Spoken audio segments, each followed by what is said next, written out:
परमात्मा कहते हैं 100 वर्ष सतगुरु की पूजा, एक दिन आन उपासी, वो अपराधी आत्मा फिर पड़े काल की फांसी। अब परमात्मा कबीर जी के शरण में आने के बाद आप इन भूत प्रेतों को तो छोड़ो, आपको काल का भी डर नहीं रहेगा। सतगुरु शरणा आय कर धर्मराज डर कैसा है। जो यहाँ का न्यायाधीश है ना, जो यहाँ सभी ब्रह्मा विष्णु महेश तक के भी अकाउंट लेता है, वो अच्छे और बुरे कर्मों का, और उनको दंड देता है। जैसे श्री विष्णु जी ने श्री राम रूप में बाली मारा था, सुग्रीव का भाई, उसका भी दंड उनको भोगना पड़ा। श्री कृष्ण रूप में वही बाली वाली आत्मा एक शिकारी बना, और श्री राम वाली आत्मा श्री कृष्ण बनी, उनके भी पैर में तीर मारकर उनका टिट फॉर टैट बराबर किया। लेकिन परमात्मा कबीर जी की शरण में आने के बाद फिर धर्मराज आपका अकाउंट नहीं लेगा, उसके पास नहीं जा सकते आप, वहां नहीं ले जा सकता आपको कोई। और किसी कारण से गलती से कोई चला गया तो वहां एक फिर आपको याद आऊंगे सत्संग के वचन के गुरु जी तो ये कहा करते कि हमारा हिसाब किताब ये नहीं ले सकता धर्मराज, यहाँ कैसे आ गए हम। तो वहाँ भी आप सच्चे दिल से याद करोगे परमात्मा कबीर जी को, आपको छुड़ा लाएंगे। और जैसे आपको बताया ना, किसी ने 2 वर्ष 10 वर्ष 5 वर्ष साधना कर दी, फिर गफलत कर गया, और उस दौरान की हुई पुण्य कमाई से भक्ति से वो मनमाने जैसे आपको मंत्र दिए जाते हैं सभी इन देवताओं के, प्रारंभ में ये मजदूरी है, इनसे हमने मुक्त होना है, इनसे सुविधा नहीं लेनी कुछ भी, इनका कर्जा हमारे ऊपर है, ये ऋण मुक्त हो जाएंगे। और आप भगवान से दूर हो गए तो आपके ऊपर ये कर्जा न्यू का न्यू बना रहेगा, और वही प्रोसीजर फिर शुरू हो जाएगा, प्रोसेस। अच्छे और बुरे आपको दोनों कर्म भोगने पड़ेंगे। और परमात्मा कबीर जी की शरण में आने के बाद आपके पापों का नाश कर दिया जाएगा, केवल पुण्य आपको प्राप्त रहेंगे। तो उन पुण्यों के आधार से जैसे आप प्रथम मंत्र में सभी ब्रह्मा जी, विष्णु जी, शिव जी, दुर्गा, इनके नाम भी और गणेश जी के भी मंत्र आपको दिए जाते हैं, इनकी मजदूरी करके इनकी कमाई करते हो, तो फिर इस आधार से आप कभी कोई तो शिव जी के लोक में चला जाएगा उस एक मंत्र की कमाई से। उसके बाद उसकी पुण्य अक्षीण होने से फिर दूसरे मंत्र की कमाई आपकी कहाँ नाश कराएगा, ये विष्णु जी के लोक में।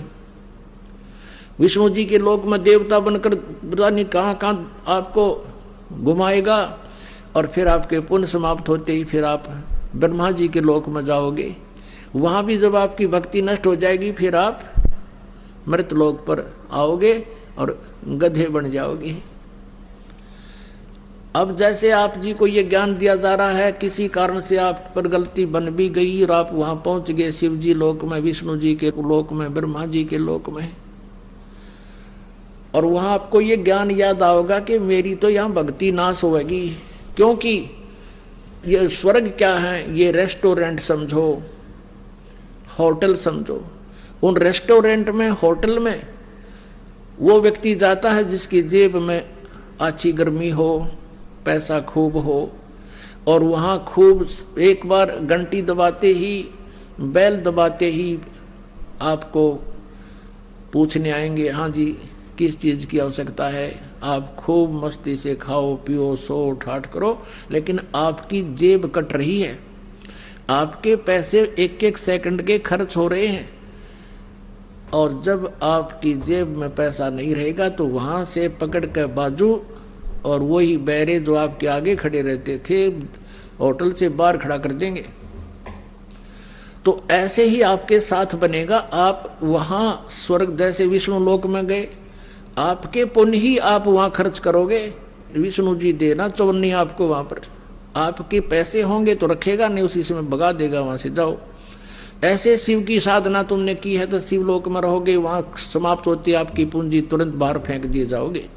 फिर परमात्मा हमें याद दिलाते हैं, शिव मंडल ब्रह्मापुरी चाहे विष्णु लोक में हो, हमरे गुण भूले नहीं तो आने छुटाऊं तो।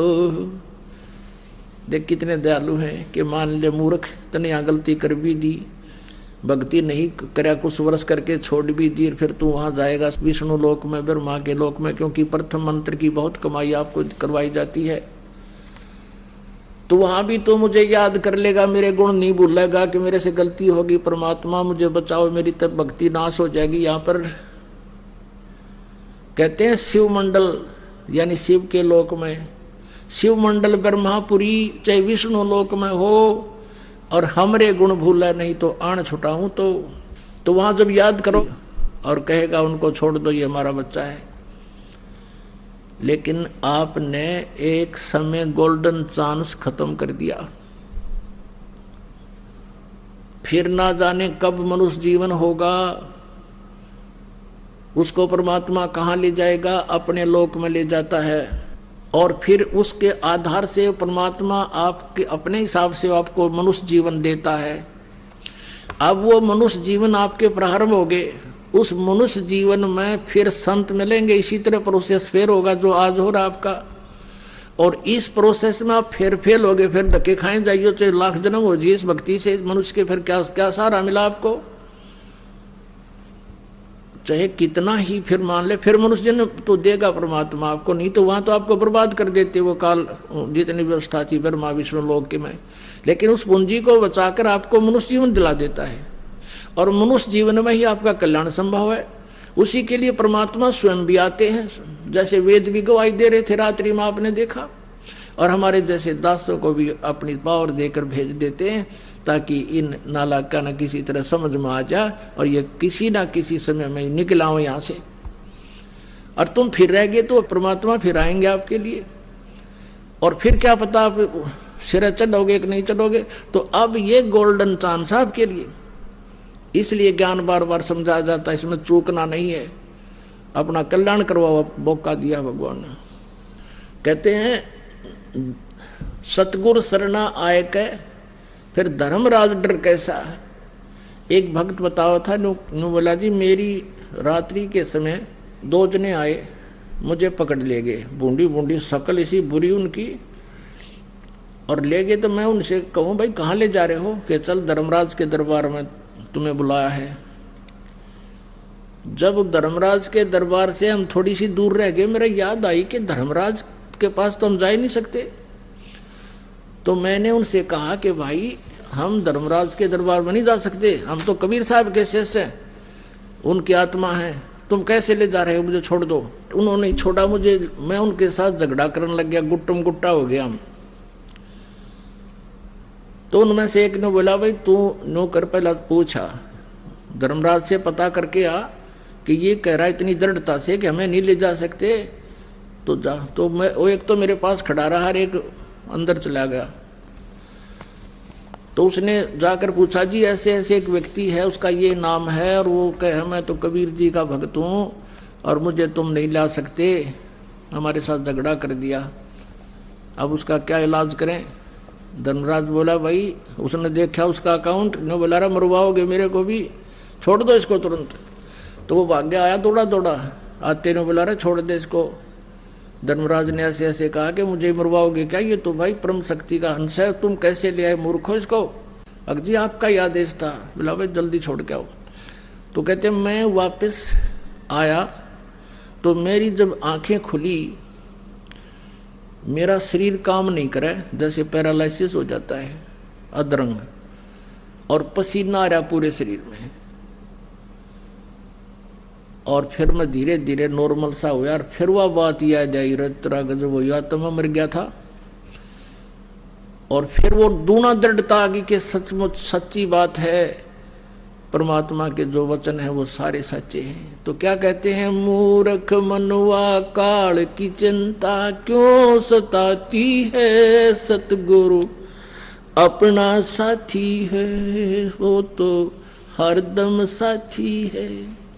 मूर्ख मनुआ काल की चिंता क्यों सताती है, सतगुरु अपना साथी है, सतगुरु।